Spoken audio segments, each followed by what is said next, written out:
ബിസ്മില്ലാഹിർറഹ്മാനിർറഹീം.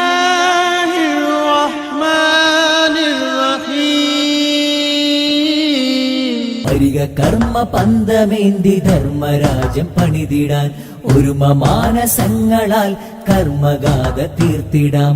പോർക്കളങ്ങളിൽ തിളച്ച 40 പാട്ടുകൾ ഉറച്ചൊരൊറ്റ ശബ്ദമായുറക്കെ നാം മുഴക്കണം. നാം പിടിച്ച ഹരിതധവള നീലിമകിപ്പൂങ്കൊടി, നാം പൊടിച്ച വെർപ്പു തുള്ളിയിൽ ജ്വലിച്ച ദിക്കൊടി, തെരുവുകൾ പിടിച്ചെടുത്ത ധർമ്മമുക്തമാക്കണം. ഭീരുവായി മരിച്ചതില്ല ധീര രക്തസാക്ഷികൾ. വരിക കർമ്മ പന്തമേന്തി ധർമ്മരാജ്യം പണിതിടാൻ ഒരുമ മാനസങ്ങളാൽ കർമ്മഗാഥ തീർത്തിടാൻ. സുന്നി പ്രസ്ഥാനത്തിന്റെ 1000 ധർമ്മ വിപ്ലവാഭിവാദ്യങ്ങൾ. ബിസ്മില്ലാഹി വൽഹംദുലില്ലാഹ്. അൽഹംദുലില്ലാഹി കഫാ വസലാമൻ അലാ ഇബാദിഹി അല്ലദീന ഇസ്തഫാ. അമ്മാ ബഅദ്. قال النبي صلى الله عليه وسلم لا يؤمن أحدكم حتى يكون هواه تبعا لما جئت به. صدق رسول الله صلى الله عليه وسلم. يا رب بالمصطفى بلغ مقاصدنا واغفر لنا ما مضى يا واسع الكرم واعلموا أمة سيدنا ومولانا محمد. ആദരണീയരായ കാലടി ഉസ്താദ്, പ്രിയങ്കരായ സുബൈർ സാദി, അഷ്റഫ് സഖാഫ് ഉസ്താദ് തുടങ്ങിയ സ്റ്റേജിലും സദസ്സിലുമുള്ള പണ്ഡിതന്മാരെ, സംഘടനാ സാരഥികളെ, പ്രിയപ്പെട്ട സഹപ്രവർത്തകരെ, SYSന്റെയും SSFന്റെയും കർമ്മധീരരായ പ്രവർത്തകരെ, നല്ലവരായ നാട്ടുകാരെ, സഹോദരിമാരെ,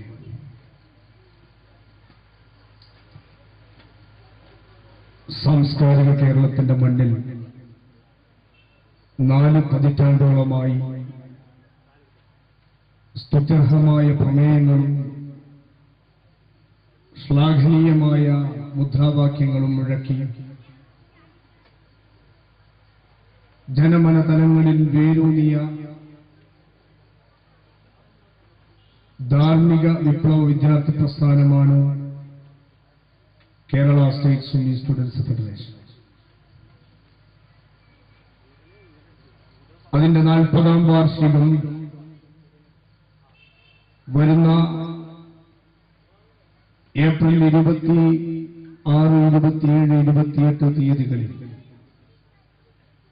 കേരളത്തിന്റെ വ്യാവസായിക നഗരമായ എറണാകുളത്ത് വെച്ച് നടക്കുമ്പോൾ വ്യക്തമായ കാഴ്ചപ്പാടോടുകൂടെ കേവലം ഒരാൾക്കൂട്ടത്തെ സൃഷ്ടിക്കുന്ന സമ്മേളനത്തിനപ്പുറം ആ സമ്മേളനത്തിന്റെ മുമ്പേ തന്നെ തീർക്കപ്പെടുന്ന വിവിധ പദ്ധതികളുമായി സമരമാണ് ജീവിതം എന്ന ഏറ്റവും അനിവാര്യവും ശ്രദ്ധേയവുമായ പ്രമേയം ഉയർത്തിപ്പിടിച്ച് ഐതിഹാസികമായ കേരളം കണ്ടിട്ടില്ലാത്തൊരു സമ്മേളനം ഇൻഷാ അല്ലാഹ് നാം പ്രതീക്ഷിച്ചുകൊണ്ടിരിക്കുകയാണ്. ഈ കേരളത്തിന്റെ മണ്ണിൽ വിവിധങ്ങളായ പ്രമേയങ്ങളും പ്രഖ്യാപനങ്ങളും നാളിതുവരെ SSF എന്ന പ്രസ്ഥാനം ഉയർത്തിയിട്ടുണ്ട്. ജാതീയതയുടെയും മതത്തിന്റെയും വർഗത്തിന്റെയും വർണ്ണത്തിന്റെയും ഭാഷയുടെയും ഒക്കെ പേരിൽ നിസ്വാർത്ഥ നിസ്സാര താൽപര്യങ്ങൾക്ക് വേണ്ടി ധ്രുവീകരണം നടത്താൻ വേണ്ടിയുള്ള ശ്രമങ്ങൾക്കിടയിൽ സ്നേഹം മരിക്കരുത്, നമുക്ക് ജീവിക്കണം എന്നതായിരുന്നു ഈ പ്രസ്ഥാനം ഉയർത്തിയ ശ്രദ്ധേയമായൊരു മുദ്രാവാക്യം. ആ മുദ്രാവാക്യവുമായി ക്യാമ്പയിൻ സംഘടിപ്പിച്ചു. എല്ലാ രാഷ്ട്രീയ സാംസ്കാരിക നായകന്മാരെയും അണിനിരത്തി ആ ഒരു യാഥാർത്ഥ്യം ലോകത്തോട് വിളിച്ചു പറയിപ്പിച്ചു. ലഹരിക്കടിമപ്പെട്ടുകൊണ്ടിരിക്കുന്ന ചെറുപ്പക്കാരെ ലക്ഷ്യമിട്ട് ജനജാഗ്രത ക്യാമ്പയിൻ നടത്തിയപ്പോൾ പാൻ മസാലകൾക്കെതിരെയുള്ള ഒരു വലിയ മുന്നേറ്റമാണ് SSF സംഘടിപ്പിച്ചത്. കേവലം ക്യാമ്പയിനല്ല, ലഘുലേഖ വിതരണം ചെയ്ത് ജനകീയ സദസ്സുകൾ വിളിച്ചുകൂട്ടി ജനപ്രതിനിധികളെ കൊണ്ട് ലഹരിക്കെതിരെ പ്രതിജ്ഞയെടുപ്പിച്ച് തദ്ദേശ സ്വയംഭരണ സ്ഥാപനങ്ങൾ ഇന്ന് പാൻ മസാല മുക്ത ഗ്രാമങ്ങൾ സൃഷ്ടിക്കുന്നതിന് വലിയൊരു ചേതോവികാരമായി തീർന്നത് SSFന്റെ ക്യാമ്പയിനായിരുന്നു, ഉള്ളുതൊട്ടുകൊണ്ടുള്ള പ്രമേയമായിരുന്നു എന്നത് അഭിമാനത്തോടുകൂടെ ഞാനിവിടെ അനുസ്മരിക്കുക. അങ്ങനെ തുടങ്ങി ജനമനങ്ങളിൽ സാമൂഹിക അന്തരീക്ഷത്തിൽ വിപ്ലവം സൃഷ്ടിക്കുന്ന പ്രമേയങ്ങളും പ്രഖ്യാപനങ്ങളും കൊണ്ട് ലക്ഷ്യമിടുന്നത് ഒരു സമൂഹത്തിന്റെ ഉയർത്തെഴുന്നേൽപ്പാണ്, ഒരു സമൂഹത്തിന്റെ രക്ഷയുടെ അന്തരീക്ഷം സൃഷ്ടിക്കുക എന്നുള്ളതാണ്. ലോകം ഒരുപാട് വികസിച്ച കാലഘട്ടം. ഇന്ന് നിന്ന നിൽപ്പിൽ കയ്യിലുള്ള ലാപ്ടോപ്പിലെ ബട്ടണുകൾ വിരലുകൾ അമർത്തിക്കഴിഞ്ഞാൽ അങ്ങെവിടെയോ നിൽക്കുന്ന സാൻ ഫ്രാൻസിസ്കോയിലോ യൂറോപ്പിലോ വൻകരകൾക്കപ്പുറത്തുള്ള സുഹൃത്തുമായി ഞൊടിയിട കൊണ്ട് ബന്ധം സ്ഥാപിക്കാനും ആശയവിനിമയം കഴിയുന്നത്ര സൗകര്യങ്ങൾ നമ്മുടെ മുന്നിലുണ്ട്.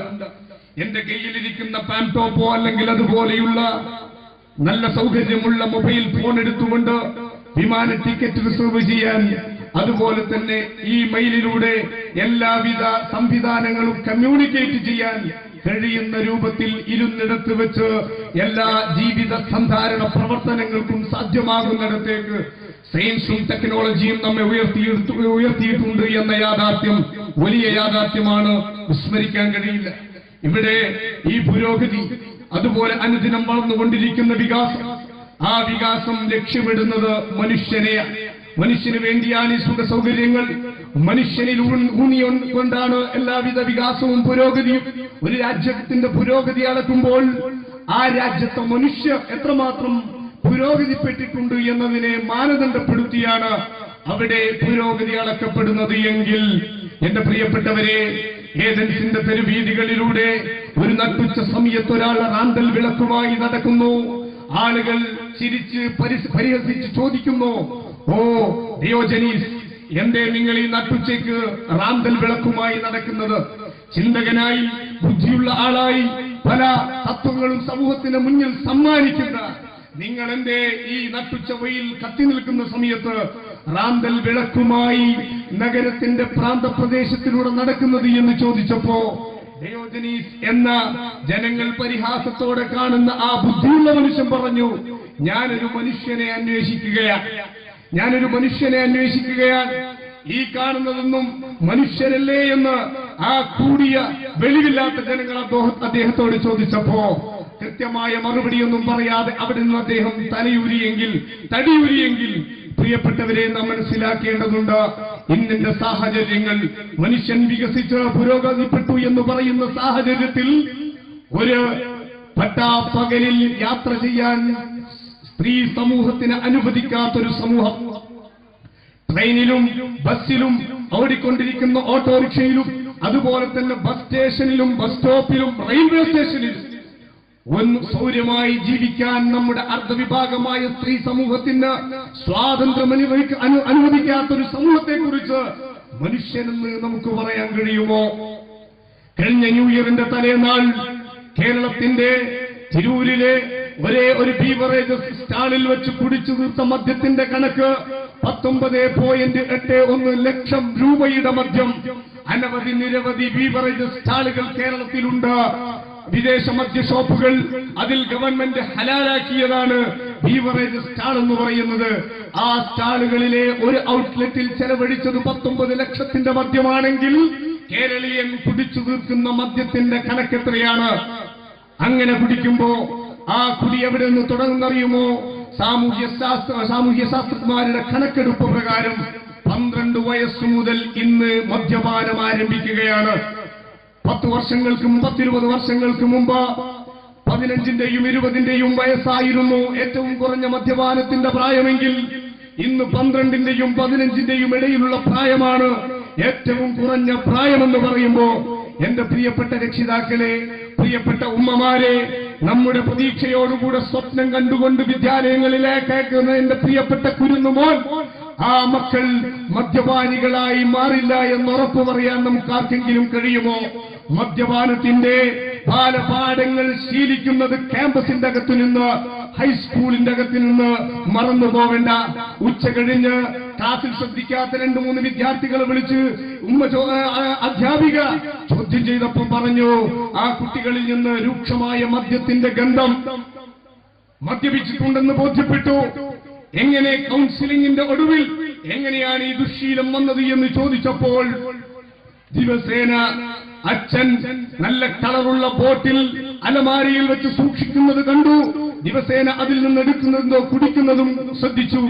ദിവസേന അച്ഛൻ എടുത്തു കുടിക്കുന്ന ഈ മദ്യം, ഈ പാനീയം എന്താണെന്ന് ശ്രദ്ധിച്ച് തക്കം കിട്ടിയപ്പോൾ ഈ കൊച്ചുമോൻ ഒന്ന് രുചിച്ചു തുടങ്ങിയതാണ്. അപ്പോഴാണ് ഇതിന്റെ ലഹരി തലക്ക് പിടിച്ചത്. ആ സന്തോഷം പിന്നീട് തുടർന്നു. അച്ഛനില്ലാത്ത സമയം നോക്കി മദ്യപിച്ചു തുടങ്ങി. അത് ശീലമായി വളർന്നു. സ്കൂളിലേക്ക് വന്നപ്പോൾ കൂട്ടുകാർക്ക് ഷെയർ ചെയ്തു. കൂട്ടുകാരനത് ശീലമാക്കി മാറ്റിയിരിക്കുന്നു. ഉച്ചഭക്ഷണത്തിന് പോകുമ്പോ ഒളിപ്പിച്ചു വെച്ചിരിക്കുന്ന ബാഗിലെ ഈ മദ്യക്കുപ്പികളിൽ നിന്ന് മദ്യം നുകരുന്ന ശീലം 2-3 കുട്ടികൾ ശീലമാക്കിയത്.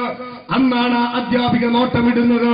കഴിഞ്ഞ ദിവസം കൂത്തുപറമ്പിൽ മാതൃഭൂമിയും മനോരമയും ഒക്കെ റിപ്പോർട്ട് ചെയ്തൊരു സംഭവമുണ്ട്. +2 യൂണിഫോമിലുള്ള വിദ്യാർത്ഥികൾ പോലീസ് പിടിയിൽ. സ്കൂൾ വിട്ട് സ്കൂൾ യൂണിഫോമിൽ ബാഗുമായി ഒരു ബിൽഡിംഗിന്റെ മുകളിൽ മദ്യപിച്ചുകൊണ്ടിരിക്കുന്നു. സംശയം തോന്നിയവർ സ്റ്റേഷനിൽ വിവരമറിയിച്ചപ്പോൾ പോലീസ് എത്തിയത് കണ്ട് ബിൽഡിംഗിന്റെ മുകളിൽ നിന്ന് മറ്റൊരു ബിൽഡിംഗിലേക്ക് ചാടുന്നതിന്റെ ഇടയിൽ കയ്യിൽ നിന്ന് താഴെ വീണുപോയ ബാഗ് പരതിയപ്പോൾ അതിൽ 1-ാം നമ്പർ മദ്യക്കുപ്പിയാണ്. നമ്മുടെ മക്കളും +2-വിനും അതുപോലെ തന്നെ ഹൈസ്കൂളിലും പഠിച്ചുകൊണ്ടിരിക്കുന്നു എന്ന യാഥാർത്ഥ്യം ഇതിന്റെ ഇടയിൽ നിങ്ങളുടെയൊക്കെ മനോമുഖരത്തിൽ ഉണ്ടാവണം എന്ന് ഞാൻ ഓർമ്മപ്പെടുത്തുകയാണ്. Pleasure seeking animal, മനുഷ്യൻ സന്തോഷവും സുഖവും തേടിക്കൊണ്ടിരിക്കുന്ന ഒരു ജീവിയാണ്. മനുഷ്യ pleasure seeking animal, എപ്പോഴും സുഖമന്വേഷിച്ചുകൊണ്ടിരിക്കുന്ന ഒരു ജീവിയാണ് മനുഷ്യൻ. ഇന്ന് കഴിഞ്ഞ 2 വർഷത്തിന്റെ ഇടയിൽ 288 പെൺകുട്ടികളെയാണ് പിന്നെ ചെറിയ കുഞ്ഞുങ്ങളെ അക്രമത്തിന് വിധേയമാക്കിയത്. ആയിരക്കണക്കിന് ആൺകുട്ടികളടക്കം തിരോധാനം ചെയ്യപ്പെട്ടു, കട്ടുകൊണ്ടുപോകപ്പെട്ടു. അവരെവിടെയെന്ന് ഇന്നുപോലും തിരിച്ചറിഞ്ഞിട്ടില്ല. വ്യക്തമായ കണക്കുകളില്ല. ഞാൻ പറഞ്ഞു വരുന്നത് സാമൂഹിക അന്തരീക്ഷം മലീമസമായിരിക്കുന്നു. ആത്മഹത്യയുടെ കണക്ക് നമ്മൾ കേൾക്കാതിരിക്കുകയാണ് നല്ലത്. ഓരോ 7 മിനിറ്റിലും ആത്മഹത്യാ ശ്രമങ്ങൾ നടന്നുകൊണ്ടിരിക്കുന്നു. ദിവസേന ആത്മഹത്യകൾ വർദ്ധിക്കുന്നു. ഒറ്റപ്പെട്ട ആത്മഹത്യയല്ല, പിന്നെയോ കൂട്ടമായ ആത്മഹത്യ, ജമാഅത്തായ ആത്മഹത്യയാണ് ഇന്ന് സംഭവിച്ചുകൊണ്ടിരിക്കുന്നത്. ഏറ്റവും കൂടുതൽ ആത്മഹത്യ നടക്കുന്നത് കേരളത്തിന്റെ സാംസ്കാരിക ജില്ലയായ തൃശൂരിൽ. ഏറ്റവും കുറഞ്ഞ ആത്മഹത്യ മലപ്പുറത്താണ്. കൃത്യമായ കണക്കുകൾ നമ്മോട് ബോധ്യപ്പെടുത്തുമ്പോ മനുഷ്യൻ സുഖത്തിന്റെ പിന്നാലെ പോകുന്നതിന്റെ ഒരു പരിണിതിയാണ് ആത്മഹത്യ എന്നത് എന്റെ വിഷയാവതരണത്തിന്റെ ഭാഗമായി ഇൻഷാ അല്ലാഹ് ഞാൻ സമർപ്പിക്കും. മനുഷ്യൻ സുഖമന്വേഷിച്ചു കൊണ്ടിരിക്കുന്നു. ആ സുഖം ലഭിക്കണമെങ്കിൽ പണം വേണം.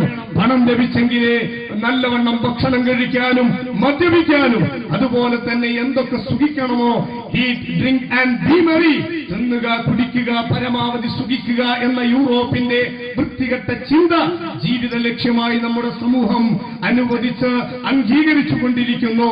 അതിന്റെ തെളിവുകളാണ് പകൽ വെളിച്ചം പോലെ നാം കണ്ടുകൊണ്ടിരിക്കുന്നത്. Man is A pleasure seeking animal.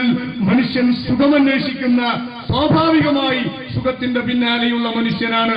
ആ സുഖം പൊലിപ്പിക്കാൻ, സൗകര്യങ്ങൾ വർദ്ധിപ്പിക്കാനാണ് ശാസ്ത്ര പണ്ഡിറ്റുകൾ ഗവേഷണം നടത്തിക്കൊണ്ടിരിക്കുന്നത്. നാളെ നേരം വിളക്കുമ്പോ പുതിയ ശാസ്ത്ര സംവിധാനങ്ങൾ വീണ്ടും മനുഷ്യന് സുഖം പകരാനുള്ളതാണ്. ശരി, പക്ഷേ മനുഷ്യനെവിടെ? മനുഷ്യനെ കാണാനില്ല. യാഥാർത്ഥ്യത്തിലുള്ള പ്രപഞ്ചത്തിന്റെ പ്രമേയമായ മനുഷ്യൻ ഇന്ന് നഷ്ടപ്പെട്ടുകൊണ്ടിരിക്കുന്നു. ഇവിടെയാണ് സമരമാണ് ജീവിതം എന്ന പ്രമേയം അർത്ഥവത്താകുന്നത്. മനുഷ്യൻ അന്വേഷിക്കുന്ന സുഖം താൽക്കാലികമായ സുഖമാണ്. ഒരു പെണ്ണിനെ ആക്രമിക്കുമ്പോ അവന് സ്വാഭാവികമായും കുറഞ്ഞ സമയത്തേക്കുള്ളൊരു സുഖം ലഭിക്കുന്നുണ്ട്. മദ്യപിക്കുമ്പോ ആ മദ്യത്തിന്റെ ലഹരി തലക്ക് പിടിക്കുമ്പോൾ കുറഞ്ഞ സമയം അവന് സുഖം അനുഭവിക്കുന്നുണ്ട് എന്നത് യാഥാർത്ഥ്യമാണ്. പാൻ മസാലകൾ, കുറുനാളുകൾ മുതൽ UP തലത്തിൽ ഹൈസ്കൂൾ തലത്തിൽ നിന്ന് അത് രുചിച്ച് അനുഭവിച്ച് തുടങ്ങുന്നത് കൊണ്ട് കുറച്ചുകൂടെ വളർന്ന് +2-വിലും ഡിഗ്രിയിലും എത്തുമ്പോൾ, അല്ലെങ്കിൽ ആ പ്രായത്തിലുള്ള പ്രവൃത്തിയിൽ ആ പരിധിയിലെത്തുന്ന യുവാക്കൾ പാൻമസാലകളിൽ നിന്ന് ലഭിക്കുന്ന കിക്ക് കൊണ്ട് മതിയാവാതെ കുറച്ചുകൂടെ വീര്യമുള്ള മദ്യമോ ലഹരിയോ ബ്രൗൺ ഷുഗറോ അതുപോലെ വല്ലതും വേണമെന്ന് ചിന്തിച്ചതിലേക്ക് ചാടുന്നു. അവിടെയും സുഖമാണ് വില്ലൻ, സൗകര്യമാണ് വില്ലൻ. ആ സുഖത്തിനും സൗകര്യത്തിനും വേണ്ടി മദ്യപിക്കുന്നു, ലഹരിക്കടിമയാകുന്നു. അതിന് പ്രായവ്യത്യാസമില്ലാതെ ഇന്ന് സൗകര്യങ്ങൾ സമൂഹത്തിൽ അനുവദിക്കപ്പെട്ടുകൊണ്ടിരിക്കുന്നു. നിങ്ങൾ നോക്കൂ, കണ്ണൂരിലെയും തലശ്ശേരിയിലെയും ബീവറേജ് സ്റ്റാളുകൾക്ക് മുന്നിൽ നോക്കിയാൽ കണ്ണ് തള്ളിപ്പോകും. എത്ര പ്രായം കുറഞ്ഞ കുട്ടികളാണ് വൈകുന്നേരം ക്യൂ നിൽക്കുന്നത്. കഠിനാധ്വാനം ചെയ്ത് കീശയിൽ ലഭിച്ച ക്യാഷ് മുഴുവനും അന്തിമയങ്ങുമ്പോൾ ലഹരി ഭുജിച്ചുകൊണ്ട് ചിന്തയില്ലാതെ ബുദ്ധിയില്ലാതെ സമൂഹത്തിന്റെ പ്രതീക്ഷകൾക്ക് നിരക്കാത്ത രൂപത്തിൽ ചത്തുമലക്കുന്ന രൂപത്തിലായി മാറാൻ വേണ്ടി മദ്യപിക്കുന്നവരുടെ പ്രായം വളരെ കുറഞ്ഞു വരികയാണ്.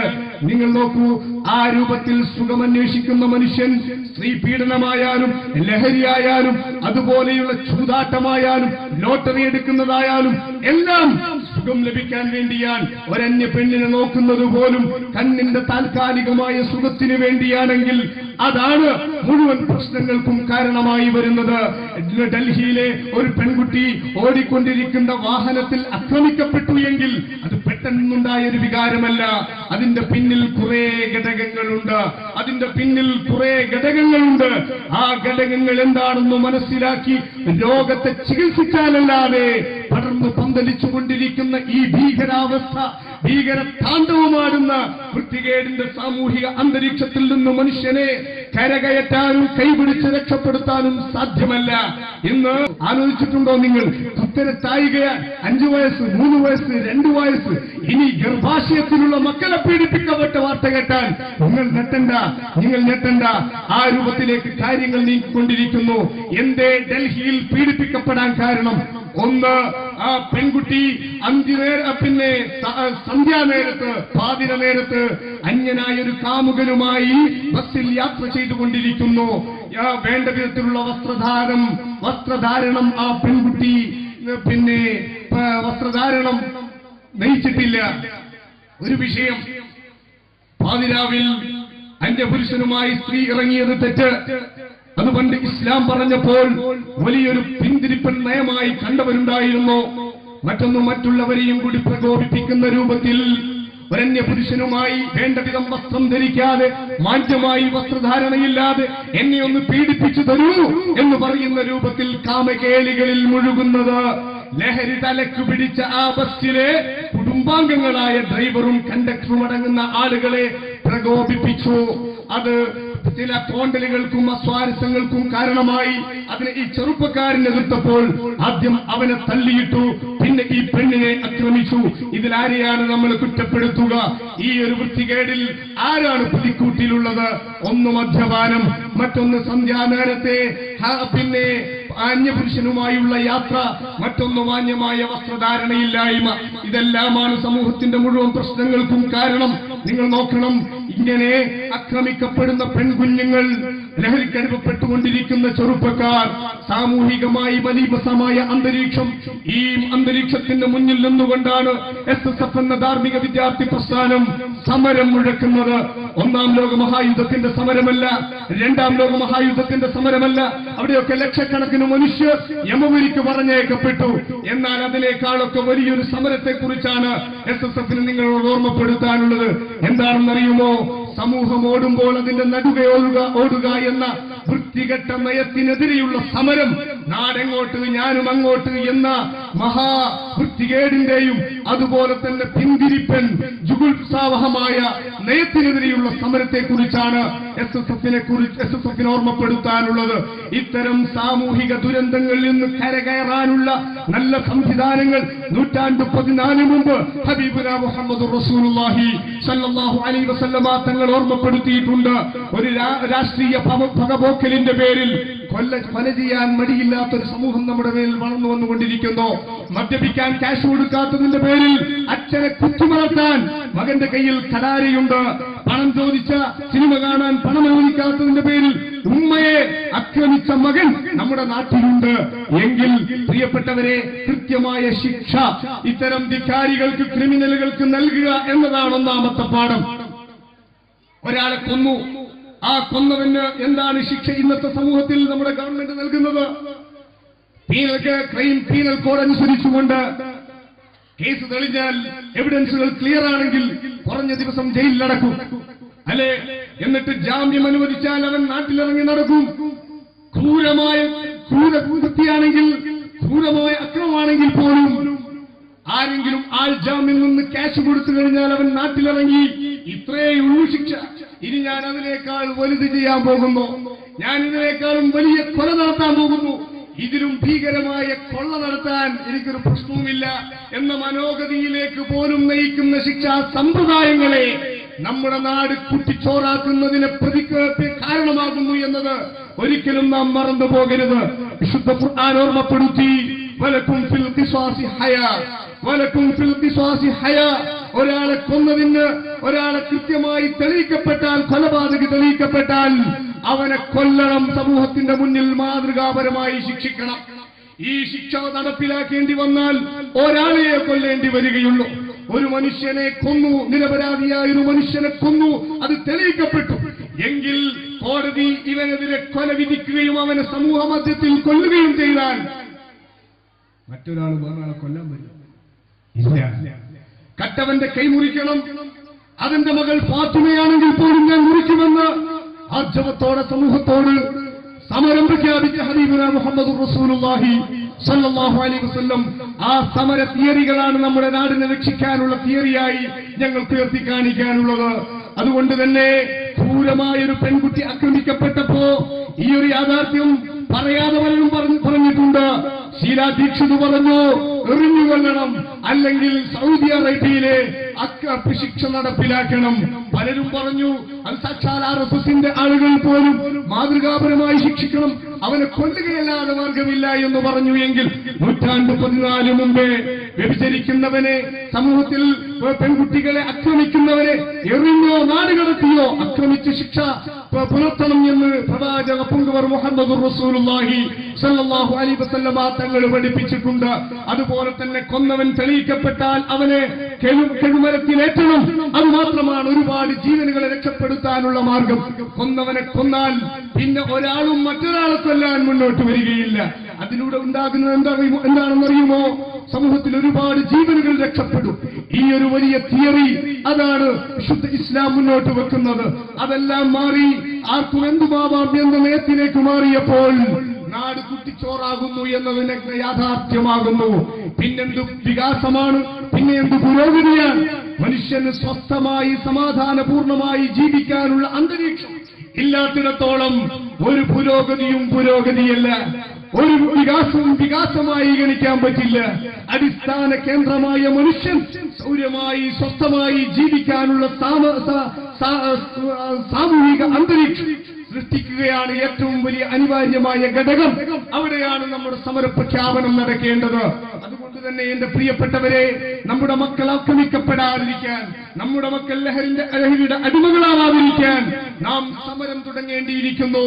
ആ സമരം നമ്മുടെ ഉള്ളിൽ നിന്ന് തന്നെയാണ് എന്നതാണ് യാഥാർത്ഥ്യം.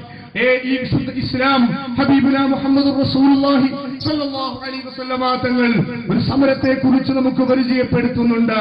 വലിയൊരു ധർമ്മ സമരം. ഇസ്ലാമിന്റെ ശത്രുക്കൾ, ധർമ്മത്തിന്റെയും നീതിയുടെയും സത്യത്തിന്റെ വിരോധികളെ ഈ ലോകത്ത് സത്യം നിലനിർത്തണം എന്ന വലിയൊരു വാഞ്ചയുണ്ട്.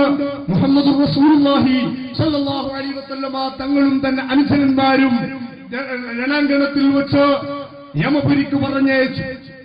യുദ്ധം വിജയിച്ചു, ധർമ്മസമരം വിജയിച്ചു.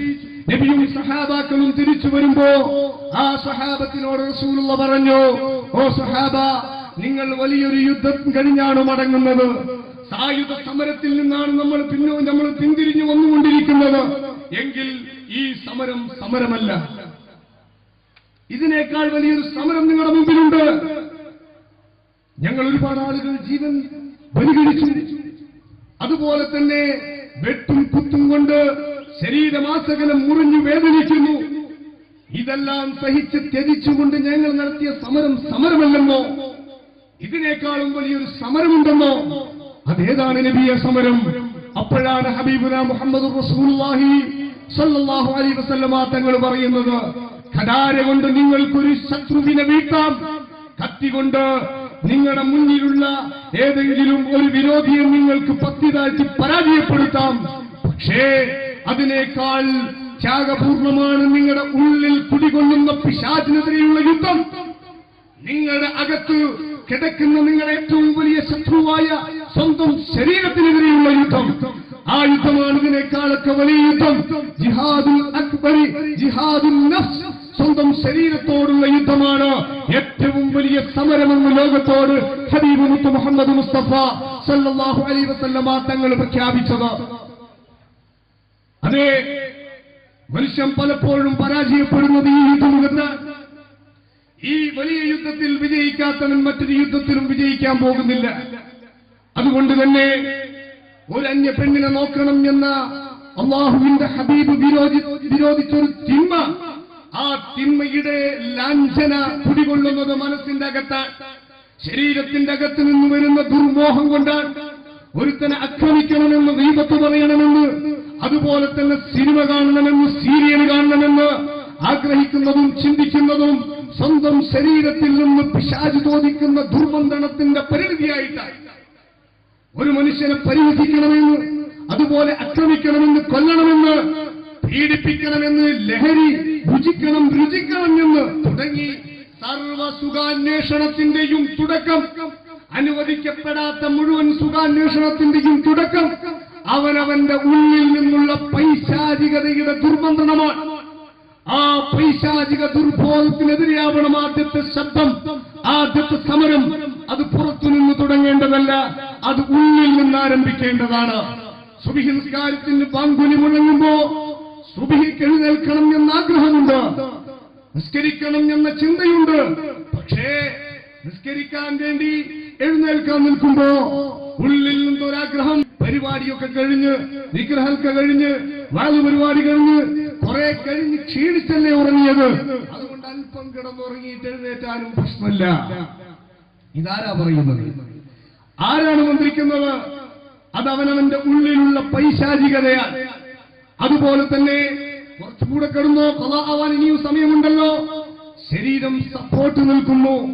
വഖാലിഫിൻ നഫ്സ വശൈത്വാന വഅശിഹിമാ വഇൻഹുമാ മഹ്ളാകൻ നുസ്ഹ ഫത്തഹിമി. ആത്മീയ സമരത്തിന്റെ ഒരു ധർമ്മ സമരമുഖത്ത് നിർത്തിക്കൊണ്ട് ഒരു സമൂഹത്തോട് മഹാനായ ഇമാമുൽ ബുസ്രി റളിയല്ലാഹു അൻഹു ഓർമ്മപ്പെടുത്തുന്ന സമരമുദ്രാവാക്യങ്ങൾ, മോനെ, നീ ആയുധം ഏന്തേണ്ടത് രണ്ട് ശക്തികൾക്കെതിരെയാണ്. അത് ഇസ്രായേലും അമേരിക്കയുമല്ല, അതുപോലെ തന്നെ ജപ്പാനും ഇംഗ്ലണ്ടുമല്ല. പിന്നെയോ അതൊക്കെ മാറി നിൽക്കട്ടെ, നിന്റെ പരലോകത്തിന്റെ സമ്പൂർണമായ സുഖം, എന്നുമെന്നും നിലനിൽക്കുന്ന സുഖം, ആ സുഖങ്ങളെയെല്ലാം നശിപ്പിക്കുന്ന രണ്ട് ശക്തികളുണ്ട്. അത് നിന്റെ ശരീരവും മറ്റൊന്ന് പിശാചുമാണ്. ആ പിശാചിനും ശരീരത്തിനുമെതിരെ എപ്പോൾ നീ സമരം വിജയിക്കുന്നുവോ അന്നാണ് നിന്റെ ഏറ്റവും വലിയ നിലനിൽക്കുന്ന സുഖത്തിന്റെ അന്വേഷണം പൂർത്തിയാകുന്നത്. എന്നുമെന്നും നിലനിൽക്കുന്ന, എപ്പോഴും നിലനിൽക്കുന്ന അനിശ്ചിതമായ, നിസ്തുലമായ പരലോകത്തിന്റെ സുഖം നിനക്ക് ആവശ്യമാണോ? എങ്കിൽ കൊച്ചു കൊച്ചു സുഖങ്ങളെ നീ വെടിഞ്ഞേ പറ്റുള്ളൂ. ഈ കൊച്ചു സുഖങ്ങളെ ത്യജിക്കാനുള്ള മനോഭാവമാണ് സമരം. എന്റെ പ്രിയപ്പെട്ട പെൺകുട്ടി, ആ പെൺകുട്ടിയെ ഇസ്ലാമിക ചിട്ടയിൽ വളർത്താൻ നമ്മുടെ മനസ്സ് വലിയൊരു സമരത്തോടുകൂടെ പ്രതിജ്ഞയെടുക്കണം. സമൂഹത്തിനനുസരിച്ച് അവൾ കോലം കെട്ടുമെന്നും അതുപോലെ തന്നെ അവരുടെ ഇഷ്ടത്തിനനുസരിച്ച് പഠിക്കാൻ വിടണമെന്നും നമ്മുടെ ഉള്ളിലുള്ള പൈശാചികത തോന്നിക്കുമ്പോ, പ്രിയപ്പെട്ടവരെ, ആഖിറത്തിൽ ആ മകൾ, ആ യുവാവായ മകൻ നിങ്ങൾക്കെതിരാവാതെയാകാൻ, നിങ്ങളുടെ സമ്പൂർണമായ സുഖം നഷ്ടപ്പെടുത്താതിരിക്കാൻ ഇന്നൊരു സമരത്തിൽ നിങ്ങൾ വിജയിക്കേണ്ടതുണ്ട്. ഏതാണ് ആ സമരം? ആ മകൾക്ക് ഇസ്ലാമിക അച്ചടക്കം പഠിപ്പിക്കാനുള്ള മദ്രസയിൽ പറഞ്ഞേ.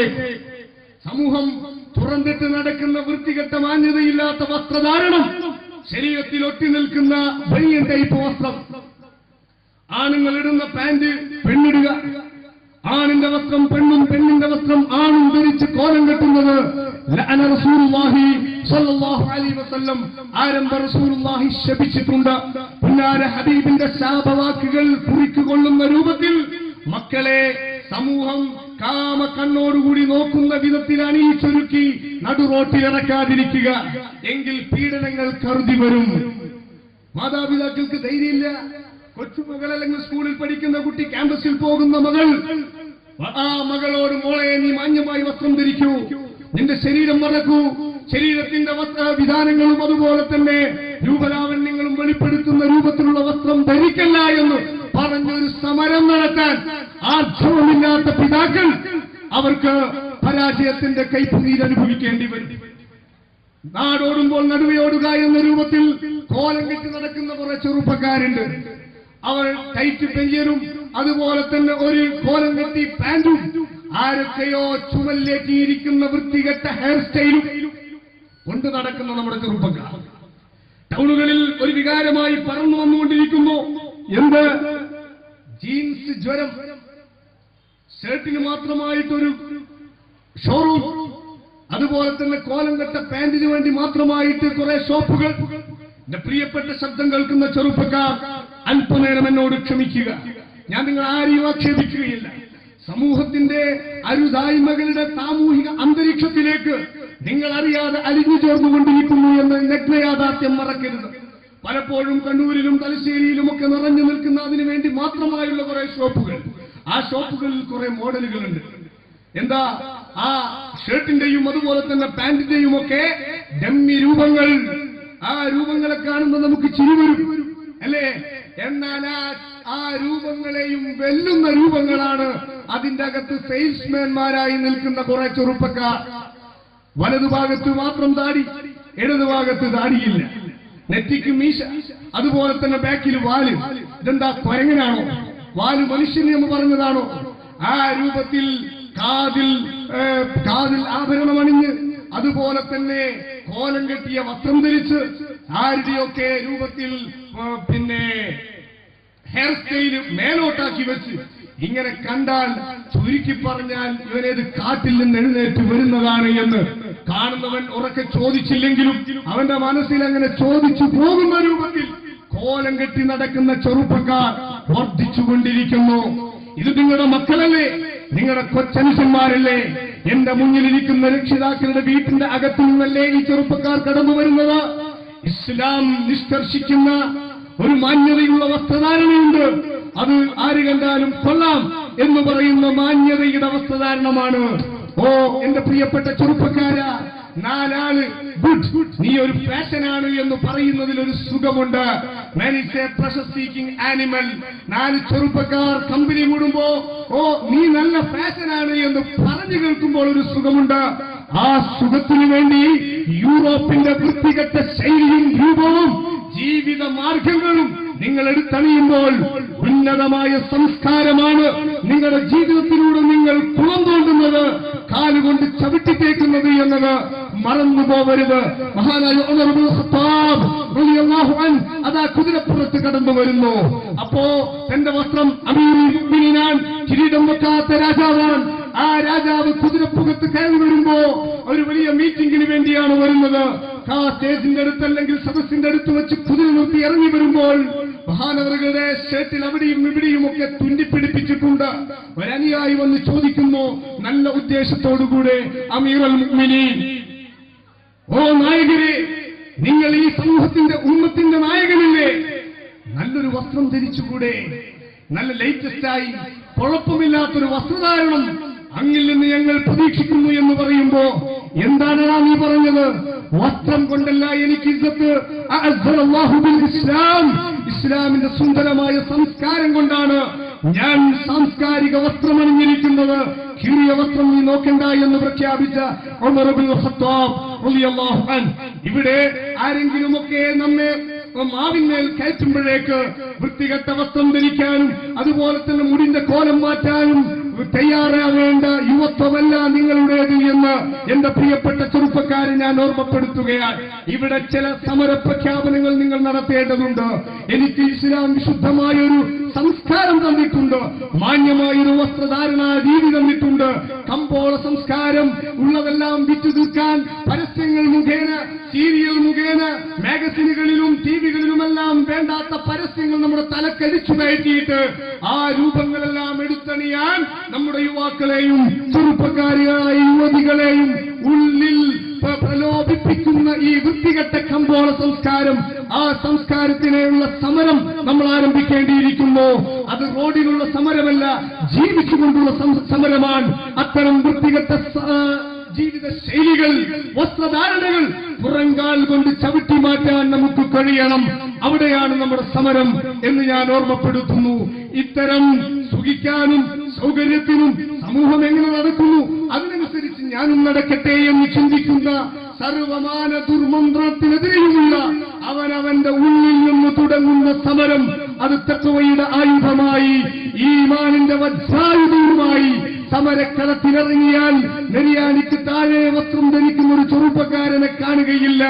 അയ്യേ ഹംബോ കഷ്ടമെന്ന് പറയേണ്ടി വരുന്ന ഒരു പെൺകുട്ടിയുടെയും രൂപലാവണ്യങ്ങൾ നമ്മൾ കാണേണ്ടി വരില്ല. അതുപോലെ തന്നെ പ്രിയപ്പെട്ട ചെറുപ്പക്കാരെയും മക്കളെയും വീട്ടിൽ നിന്ന് അടക്കിയിരുത്തി അവരെ കൃത്യമായി നിരീക്ഷിച്ച് ഒരു നല്ല മകനായി വളരാൻ ഉള്ള ആർജവം, സമരം നിങ്ങളുടെ വീടുകളിൽ നടത്താൻ എന്റെ പ്രിയപ്പെട്ട ഉപ്പമാർക്ക് കഴിയണം. മക്കൾ കയറി വരുമ്പോ വൈകി വന്നാൽ ചോദ്യം ചെയ്യണം. ആ സമയത്താണ് വരുന്നത് എങ്കിൽ കൃത്യമായി പറഞ്ഞു ബോധ്യപ്പെടുത്തി അവന്റെ ശീലം മാറ്റണം. ആരുമൊക്കെയായാണ് കൂട്ടുകൂടുന്നത് എന്ന് കൃത്യമായി അളക്കണം. സർവമാന ദുർബോധങ്ങളും തുറക്കപ്പെടുന്ന കുടമേതാണെന്നറിയുമോ? മൊബൈലും ഇന്റർനെറ്റുമാണ്. മൊബൈലിൽ വരുന്ന മിസ് കോളുകൾ പോലും നമ്മുടെ ചെറുപ്പക്കാരെ വഴിതെറ്റിക്കുന്നു, ചെറുപ്പക്കാരികളെ വഴിതെറ്റിക്കുന്നു. അറിയുമോ നിങ്ങൾ, ഒരു ചെറുപ്പക്കാരി ബിടെക്കിന് പഠിക്കുന്ന എഞ്ചിനീയറിംഗ് വിദ്യാർത്ഥി, ആ വിദ്യാർത്ഥിനി ഒരു ദിവസം കൂത്തുപറമ്പ് ബസ് സ്റ്റാൻഡിൽ. അതിലെന്താ അത്ഭുതം? ഒരു ചെറുപ്പക്കാരി വിദ്യാർത്ഥിനി ബസ് സ്റ്റാൻഡിൽ വരുന്ന അത്ഭുതമാണോ? ഒരു അത്ഭുതമില്ല. പക്ഷേ നട്ടുച്ചയ്ക്കല്ല ആ പെണ്ണെത്തിയത്, അവര് സുബി 5 മണിക്കാണ്. എല്ലാം ഇത്തരം സംഭവങ്ങളെല്ലാം കൂത്തുപറമ്പിലാണ് നടക്കുന്നത്. നിങ്ങൾ വിചാരിക്കില്ല. എന്റെ നാട്ടിലായത് എനിക്ക് ആധികാരികമായിട്ട് പറയാം, നിങ്ങളാരും ചോദിച്ചിരുന്നു. ഇതെല്ലാം നാട്ടിൽ നടക്കുന്നു എന്നത് ഞാൻ പറയാതെ നിങ്ങൾക്കറിയാമല്ലോ. ഏതായാലും 5 മണിക്ക് ആ സമയത്ത് ഈ പെൺകുട്ടി എത്തിയപ്പോൾ അതാ അവിടെ കൂടിയ ഡ്രൈവർമാരും അതുപോലെ തന്നെ ഉദ്യോഗസ്ഥൻ, ആ ഡ്രൈവർമാർ പോലീസ് സ്റ്റേഷനിൽ വിവരമറിയിച്ച് ഈ കുട്ടിയെ സ്റ്റേഷനിലേക്ക് എത്തിക്കുന്നു. എന്നിട്ടോ പോലീസ് എത്തി കുട്ടിയെ കൊണ്ടുപോയി ചോദ്യം ചെയ്തപ്പോൾ കൊല്ലത്ത് നിന്നാണ് ഈ പെൺകുട്ടി വന്നിരിക്കുന്നത്. എന്നിട്ടോ ആ കുട്ടി പറഞ്ഞു, ഞാൻ ഇന്റർനെറ്റ് മുഖേന ബന്ധപ്പെട്ട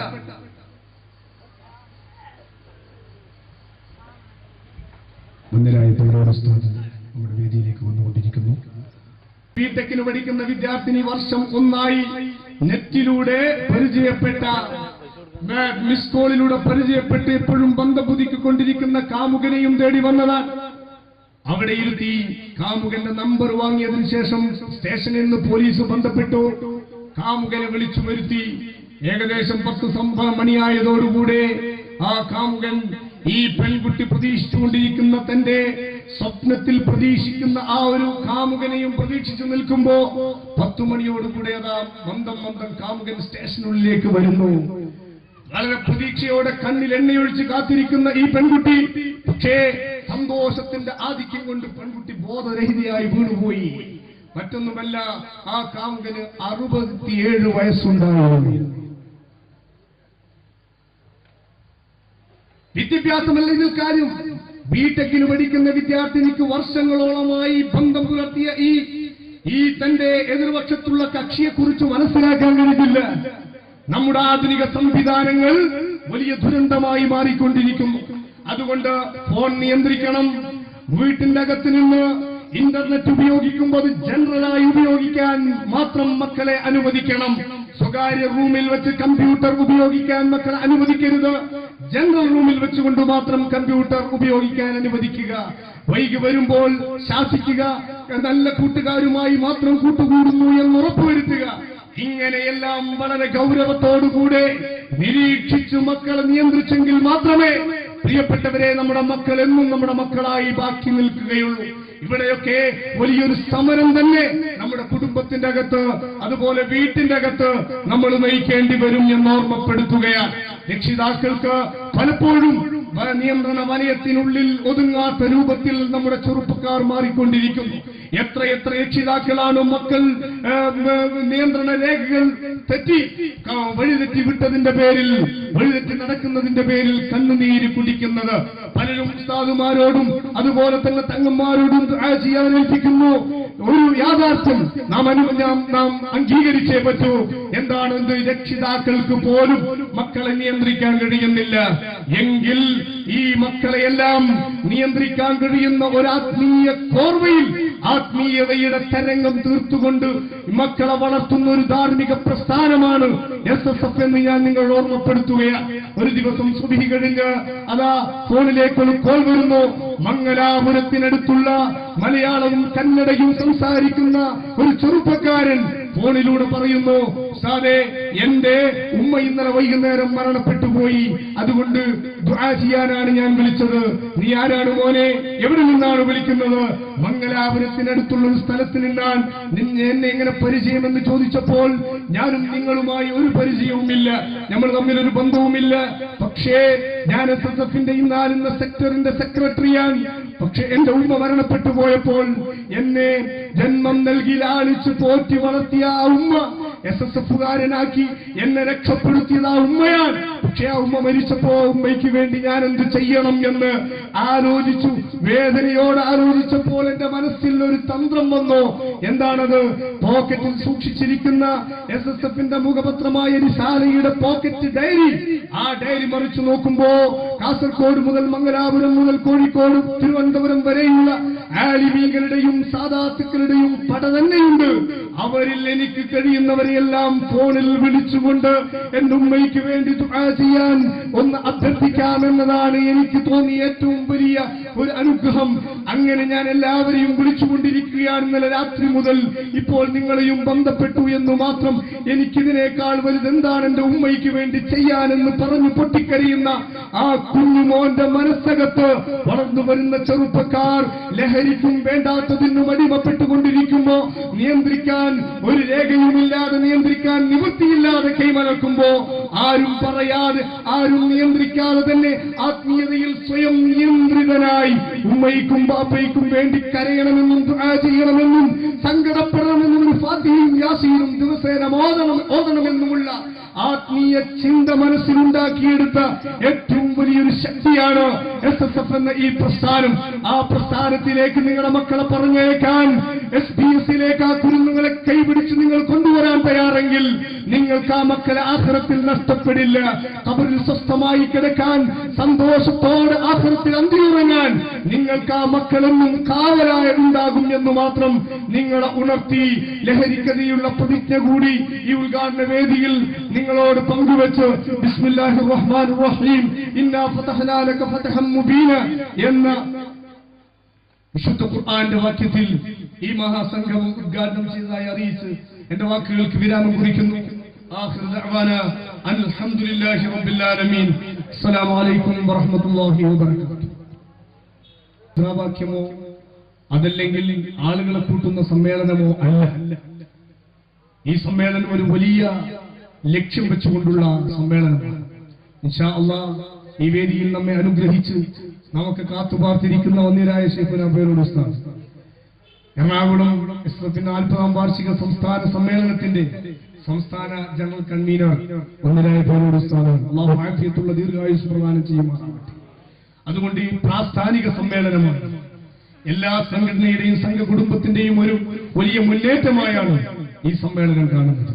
സമ്മേളനത്തിന്റെ ഭാഗമായി എല്ലാ നഗരങ്ങളിലും ടൗണുകളിലും ഗ്രാമങ്ങളിലും മദ്യവിരുദ്ധ പ്രതിജ്ഞാ സമ്മേളനം മദ്യവിരുദ്ധ പ്രതിജ്ഞയോടുകൂടെ നടത്താൻ പ്രഖ്യാപിക്കപ്പെട്ടിരിക്കുകയാണ്. അതിന്റെ ഭാഗമായി ഇൻഷാ അല്ലാഹ് നാളിന്റെ മുമ്പ് നമ്മളെല്ലാവരും എഴുന്നേറ്റ് നിന്ന് നമുക്ക് പറയാൻ കഴിയും നമ്മൾ മദ്യം രുചിക്കാത്ത, അല്ലെങ്കിൽ മദ്യത്തിലേക്ക് ഒരു വഴിയും തുറക്കാത്ത ഒരു സമൂഹത്തിന് വേണ്ടി വിപ്ലവം തീർക്കുന്ന സമരമാണ്. അതിന്റെ ഭാഗമായി നമ്മളെല്ലാവരും എഴുന്നേറ്റ് നിന്ന് ഈ പ്രതിജ്ഞ ഏറ്റുചൊല്ലി ഇൻഷാ അല്ലാഹ് നമുക്ക് പേരോട് ഉസ്താദിന്റെ പ്രഭാഷണം ശ്രവിക്കാം. ബിസ്മില്ലാഹിർ റഹ്മാനിർ റഹീം. ഞങ്ങൾ SSF-കാർ സാമൂഹ്യ തിന്മകൾക്കെതിരെ പോരാട്ടത്തിന്റെ വഴി തെരഞ്ഞെടുത്തവർ. എല്ലാ ലഹരി പദാർത്ഥങ്ങളെയും ഞങ്ങൾ എതിർത്ത് തോൽപ്പിക്കും. എല്ലാ ലഹരിയും ചെകുത്താന്റെ ഭക്ഷണമാണെന്ന മുത്തുനബിയുടെ വാക്കിനെ ഞങ്ങൾ അക്ഷരം പ്രതി അനുസരിക്കുന്നു. ജീവിതത്തിൽ ഒരിക്കൽ പോലും ഒരു തരത്തിലുള്ള ലഹരി വസ്തുക്കളും ഞങ്ങൾ ഉപയോഗിക്കില്ല. പുകവലി, പാൻ മസാല തുടങ്ങി ചെറുതും വലുതുമായ എല്ലാ ലഹരി വസ്തുക്കളിൽ നിന്നും ഞങ്ങൾ അകന്നു നിൽക്കും. മദ്യമെന്ന സാമൂഹിക വിപത്തിനെ ഞങ്ങൾ മുഖ്യ ശത്രു പരിശ്രമിക്കും. നാടിന്റെയും കുടുംബത്തിന്റെയും അമ്മമാരുടെയും ദുരിതങ്ങൾക്ക് കാരണക്കാരനായ മദ്യം സമ്പൂർണമായും നിരോധിക്കുന്നതുവരെ ഞങ്ങൾ സമരം ചെയ്യും. എല്ലാ ലഹരി ഉൽപാദകരോടും അതിനുവേണ്ട സാമ്പത്തികവും നിയമപരവുമായ സഹായങ്ങൾ ചെയ്യുന്നവരോടും എന്നും ഞങ്ങൾ ശത്രുതയിലായിരിക്കും. ലഹരി വസ്തുക്കളിൽ നിന്ന് പുതിയ തലമുറയെ വഴിതടയാൻ ഈ ഗ്രാമത്തിൽ ഞങ്ങൾ ഉണർന്നു പ്രവർത്തിക്കുമെന്ന് അല്ലാഹുവിന്റെ നാമത്തിൽ പ്രതിജ്ഞ ചെയ്യുന്നു. അല്ലാഹു അക്ബർ, അല്ലാഹു അക്ബർ, അല്ലാഹു അക്ബർ.